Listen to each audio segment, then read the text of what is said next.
মানে 26 তারিখে আমি এই মাসে 26 তারিখে আমার একটা অপারেশন ছিল। অপারেশনের জন্য আমি কুয়াই গেছি, কুয়াই থেকে আগরতলা গেছি। আগরতলা ওইখানে অপারেশন হয়েছি, তারপর এখান থেকে আমি আবার কুয়াই ছিলাম। তো আজকে আমি এটা অপারেশনটা ওয়াশ করার জন্য আগরতলা গেলাম। ভাবছিলাম যে একটু বাড়িতে দেখে যাই, তখন বাড়িতে এলাম, এসে দেখি এই অবস্থা। বাড়িতে সামনে গেটের তালা বন্ধ, অথচ গ্রিলের তালা ভাঙা, এরপরে তালা ভাঙা, এরপরে তালা ভাঙা, 4টা তালা ভাঙা আছে। ঠাকুর ঘরগুলো মানে তছনছ করে ফেলেছে।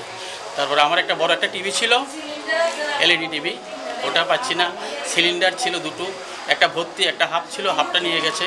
তার বাসনপত্র বক্স কাট ভেঙে বাসনপত্র অনেকগুলি নিয়ে গেছে। কাপড় চোপড় দামি দামি কিছু কাপড় চোপড় নিয়ে গেছে। তবে অর্নামেন্টস বলতে সোনার জিনিস কোনো ছিল না এখানে, সোনার জিনিস নিতে পারেনি। টাকা পয়সা 1000-500 মতো ছিল, ওইগুলি হয়তো নিয়ে গেছে, আমি এখনও ঠিক বলতে পারছি না। তো সর্বমোট হয়তো 1-3 লাখ টাকার মতো মানে গেছে আর কি। এখন আমি আইডিয়া করছি আর কি, তো তবে এখনও সবটা দেখছি না, তো তাই ঠিক সঠিকভাবে বলতে পারছি না এই আর কি। তবে এখানে ওয়াল ভেঙে গেছে আমার যতটুকু ধারণা, এখানে টপগুলি ভেঙেছে। তা এতে বুঝতে পারলাম যে এখান থেকে প্রকাশ্যভাবে গেছে, এই রাস্তা দিয়ে গেছে যারা চুরি করেছে। তবে দীর্ঘ সময় নিয়ে চুরি করেছে, এটা মানে বোঝার অপেক্ষা রাখে এই আর কি ব্যাপারটা। আর বাড়িতে তো কেউ আর থাকে না, আমি আমার স্ত্রী থাকি। আমি অসুস্থ মানুষ, গেলাম যে ওইখানে শ্বশুরবাড়িতে, তারাও আমার দেখশন করবে, এই জন্য আমি খুয়াই গেছি, নতুবা যাওয়ার কোনো প্রশ্ন ছিল না আর কি। এই অবস্থা এসে দেখি এই অবস্থা আমার বাড়িতে।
এদিক দিয়ে বাইরেছে টপ টপ দিয়ে ভালো দিতেন, ওই দিক দিয়ে গেছে গা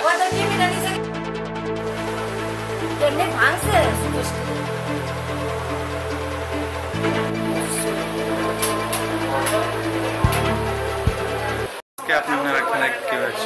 না, গেল রোববার মানে 26 তারিখে আমি এই মাসে 26 তারিখে আমার একটা অপারেশন ছিল।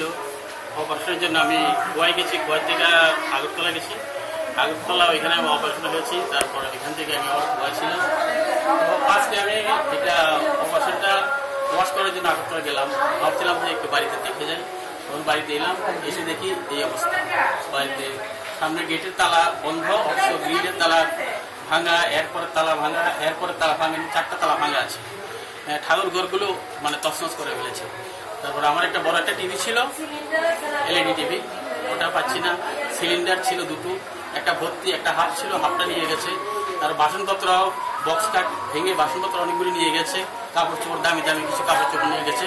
তবে অর্নামেন্টস বলতে সোনার জিনিস কোনো ছিল না এখানে, সোনার জিনিস নিতে পারেনি। টাকা পয়সা 1000-500 মতো ছিল, ওইগুলি হয়তো নিয়ে গেছে। আমি এখনো ঠিক বলতে পারছি না। তো সর্বমোট হয়তো 1-3 লাখ টাকার মতো মানে গেছে, এখন আমি আইডিয়া করছি আর কি। তারপরে এখনো সবটা দেখছি না, তো তাই ঠিক সঠিকভাবে বলতে পারছি না এই আর কি। তবে এখানে ওভাল বেয়ে গেছে আমার যতটুকু ধারণা, এখানে টপগুলি ভেঙেছে। তো এতে বুঝতে পারলাম যে এখান থেকে প্রকাশ্যভাবে গেছে, এই রাস্তা দিয়ে গেছে যারা চুরি করেছে। তো দীর্ঘ সময় নিয়ে চুরি করেছে, এটা মানে বিচারের অপেক্ষা। আমি অসুস্থ মানুষ, গেলাম যে এখানে শ্বশুরবাড়িতে, তারাও আমার দেখশন করবে, এই জন্য আমি খোয়াই গেছি। তখন যাওয়ার কোনো প্রশ্ন ছিল না। এই অবস্থা এসে দিকে এই অবস্থা আমার বাড়ি।